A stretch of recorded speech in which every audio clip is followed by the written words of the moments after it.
नमस्कार मित्रांनो, माझं नाव आहे गणेश देवकोते आणि आपलं पुन्हा एकदा स्वागत आहे मराठी माहितीवाला या युट्यूब चॅनलमध्ये।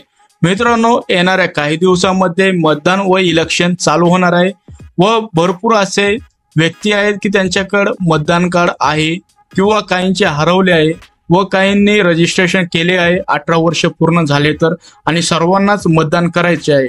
तर मित्रांनो, तुमच्या गावामध्ये तुमच्या गावातल्या मतदान लिस्टमध्ये तुमचं नाव आहे किंवा नाही, व तुमचं जर 2 जागेवर नाव असेल व कुठलं नाव वगळ आहे व कुठलं नाव आहे तुमचं व कुठे तुम्हाला मतदान करता येणार आहे, संपूर्ण माहिती या व्हिडिओद्वारे तुम्हाला भेटणार आहे।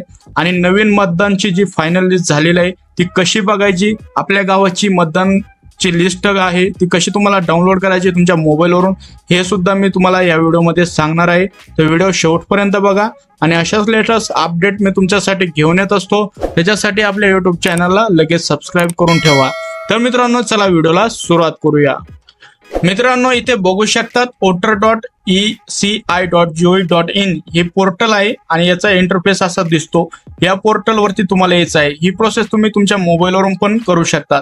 आता इथं सर्च इन इलेक्टोरल रोल इथं तुम्हाला जायचं आहे। यावरती क्लिक केल्यानंतर आता इथं भरपूर असे ऑप्शन दिलेले आहे। इथं तुम्हाला मोबाईल नंबरनं तुमचं जे लिस्टमध्ये नाव आहे ते चेक करायचं आहे। आता इथं तुमचं जे राज्य आहे, आता आपलं राज्य महाराष्ट्र आहे तर आपण महाराष्ट्र निवडणार आणि इथं तुमचं भाषा मराठी निवडायची आहे।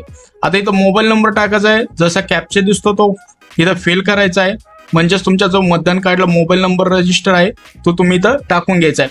आणि जर रजिस्टर नसेल मित्रांनो, इथं तुम्हाला दुसरा पण पर्याय, तुमचं जे वोटर आयडी आहे त्याचं नंबर पण टाकून तुम्ही इथं सर्च करू शकतात किंवा तुमचं नाव आणि जन्मतारीख आणि बाकीची डिटेल भरून पण तुम्ही इथं सर्च करू शकतात। आता सर्वांकडे मोबाईल नंबर हा लिंक असतो, त्याच्यामुळे आपण मोबाईल नंबरची प्रोसेस करणार आहोत। इथं आपण महाराष्ट्र राज्य सर्च करून घ्यायचं आहे, भाषा आपली मराठी आहे, आपण भाषा मराठी, मोबाईल नंबर टाकणार आहे, इथं कॅप्चा फिल करणार आहे, सेंड ओटीपी वरती क्लिक करायचं आहे, ओटीपी आल्यानंतर तो इथं टाकायचा आहे आणि नंतर सर्च बटनावरती क्लिक करून फाइंड करून घ्यायचा आहे। मित्रांनो, इथे बघू शकतात आता आपण ह्या मोबाईलवरती सर्च केला आहे तर आपल्याला 2 रिझल्ट भेटलेले आहे। यामध्ये तुमच्या घरामध्ये फॅमिलीमध्ये जेवढ्यांची नावं असते मोबाईल नंबरला लिंक तेवढ्यांचे नावं येतील। आता हे पार्ट सिरियल नंबर हा तुम्हाला नोट करून घ्यायचा आहे। यावरती तुमचं जे मतदान लिस्टमध्ये नाव सापडलं जातं ते लवकरात लवकर सापडतं। आपण असे भरपूर व्यक्ती की त्यांचं नाव सापडत नाही ऐन वेळेला, तर हे पार्ट नंबर आहे तो नोट डाऊन करून घ्यायचा आहे किंवा याचा फोटो काढून घ्यायचा आहे। इथं तुम्ही जर व्ह्यू डिटेल वरती क्लिक केलं तर आणखी पण भरपूर इन्फॉर्मेशन भेटते, ती पण आपण बघणार आहोत। इथे आल्यानंतर बघू शकता मित्रांनो, इथं पूर्ण जे मतदानाचा तपशील आहे तो इथं बघायला भेटतो आपल्याला। आपलं नाव, आडनाव, नातेवाईकाचे नाव, परत इथं पूर्ण आपलं एज किती आहे, इपिक नंबर काय आहे, ज्यांचा इपिक नंबर सापडत नाही तो पण इथं सापडून जाईल तुम्हाला। स्टेट, राज्य, कुठे राहता तुम्ही, पूर्ण ऍड्रेस, संपूर्ण डिटेल दिली आहे।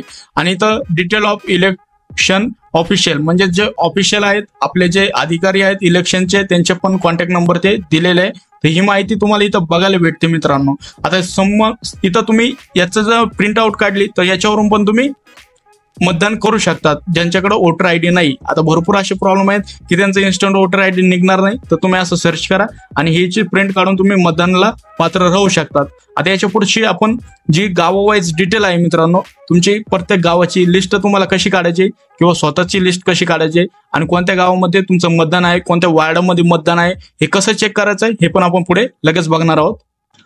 मित्रांनो, आता तुम्हाला तुमच्या गावात जी लिस्ट आहे मतदानाची व त्या मतदान यादीमध्ये तुमचं नाव आहे किंवा नाही हे कसं चेक करायचं, तुम्हाला इलेक्टोरल रोल डाउनलोड असं सर्च करायचं आहे।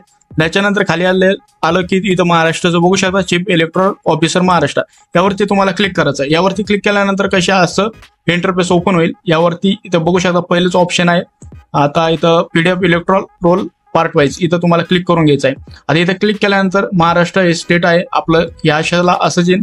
आता याच्यानंतर तुमचा जो जिल्हा आहे तो तुम्हाला निवडायचा आहे। परत असेंब्ली कोणती आहे, आता असेंब्ली कोणती आहे ते पण निवडून घ्यायची आहे। आता नंतर लँग्वेज सिलेक्ट करायची आहे, आपण इथं मराठीमध्ये लँग्वेज सिलेक्ट करणार आहोत। त्याच्यानंतर तुम्हाला कॅप्चा फिल करायचा आहे, कॅप्चा फिल केल्यानंतर सर्च पण करू शकता मित्रांनो। आता इथं बघू शकतात, आता इथं भरपूर असे जे पार्ट वाईज डिटेल आहे भरपूर आलेलं आहे। आता जिथं तुमचं गावाचं नाव आहे, आता भरपूर असे गाव आहेत तुमचे तिथं येतील, इथं नाही आलं तर तुम्ही नेक्स्ट बटनावरती क्लिक करायचं आहे, पुढच्या याच्यावरती ऑप्शनवरती जायचं आहे, तिथून पण तुम्ही गावाचं नाव काढू शकतात।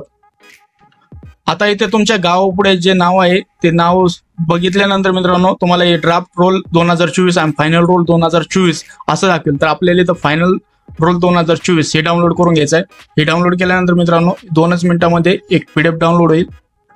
आता इथे बघू शकता मित्रांनो एक PDF डाउनलोड झालेला आहे. आता या यादीमध्ये तुमचं नाव आपण जे पहिले इथे पार्ट नंबर होता बघा, पार्ट सिरियल नंबर, तो तुम्ही नोट डाऊन केला असेल, तो नोट डाऊन केलेला पार्ट नंबर आहे. त्यावेळेस तुम्ही इथं लवकरात लवकर तुमचं जे यादीमध्ये नाव आहे ते सापडू शकता, कारण की पार्ट नंबर हा भरपूर असा महत्वाचा आहे. आता हे संपूर्ण जे व्यक्ती आहेत मतदान कार्ड किंवा मतदान करण्यासाठी इच्छुक आहे किंवा पात्र आहेत त्यांचे नावं संपूर्ण इथं दिलेलं आहे मित्रांनो. तर मित्रांनो अशा प्रकारे काही तुम्ही तुमच्या गावामधली जी मतदानाची लिस्ट आहे फायनल झालेली 2024 ची आणि जे 2024 साठी पात्र मतदान करू शकतात त्यांची पूर्ण लिस्ट इथं अशा प्रकारे आपण डाउनलोड करून शकतात मित्रांनो. आणि यामध्ये तुमचं नाव पण कसं सर्च करायचं आहे ते पण आपण ह्या व्हिडिओमध्ये बघितलं आहे.